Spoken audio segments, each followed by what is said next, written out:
আসছেন, আপনার দিদি নিয়ে আসছেন, আপনি কথা বলবেন। আমাকে আপনি বেরোতে বলতে স্যার বলবে, আমাকে স্যার বলবে। আমার কিছু নেই, স্যার আমাকে বলবে যে বেরোতে যান। আপনি কি বলেন এখানে? আপনি এখানে অবদূত করতেছেন এক প্রকার। আমি ঠিক আছে, ওনার কি সমস্যা আপনি এখানে স্কোপ করবে?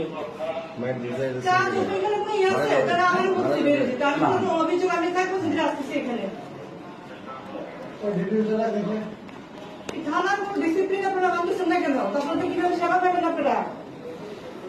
জোর করে কি সেবা নেবেন ছাত্রের কাছ থেকে?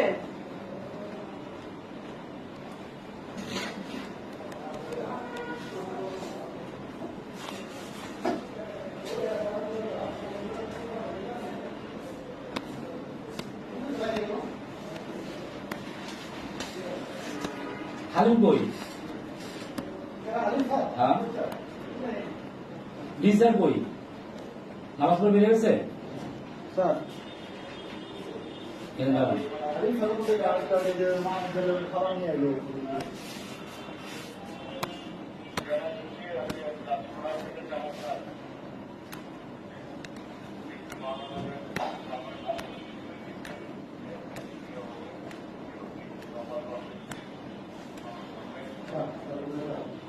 এরপর তুমি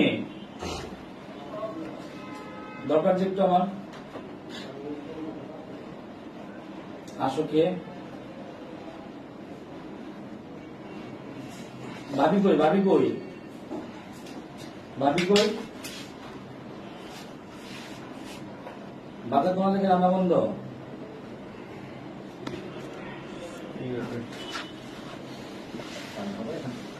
আপনি খান। আসতে হবে আমি বন্ধ করতেছি না এখন আসো আমার বলতেছে বেরোতে। কি করেন? স্যারের সামনে এরকম করতেছে, এটা কোনো কথা? আপনার ভাই আমি তো আপনার ব্যাপারটা বুঝলাম না ভাই। আপনি জিডি করতে আসলেন, এখানে সিট থাকছে, এখানে সবাই বসা, আপনার বসা, এলাকার লোকজন বসা, আপনাদের প্রতিনিধি বসা, সবাই উত্তরা তখন দিদি কি নেবে ডিডি বিষয় নেই, যে বসা দিয়ে সে নিবে। ওখানে নেবে, এখানে তো না। আপনি এখানে আছেন। ওখান থেকে আমার পাঠাইছে এটা বলো, ভুল হচ্ছে আমার পাঠাইছে কি পাঠাতো না না ভুল বলছে ও আপনার কাছে পাঠাবে কেন আপনি বাড়ি আসছেন তো অভিযোগ করেন, আপনি সিগারেট ধরেছেন, এটা তো আপনার রাইট না। পারপুর পাথুলি দিয়ে বসে এটা কেমন কথা আমি পুলিশের কাছে আমি তো পুলিশের আমি আমি তো সে তো প্রত্যক্ষদর্শী সে তো প্রত্যক্ষদর্শী আমি দোষী এখানে, কারণ আমি এখানে আসছি মামলা আমি আপনার কাছে দিচ্ছি। না আমি আপনার বাবা কি এমপি? এই যে না কেন এই যে আপনার বাবা কি এমপি, মন্ত্রী, পুলিশের ডিআইজি, খানকির পোলা সিগারেট খেলে গেল তো এই এটা সব আমার সিগারেট খেলে গেলে আপনার পরিচয় একটু ভালো করে একটু বলেন তো। আপনার আপনার বন্ধু বসে আছে।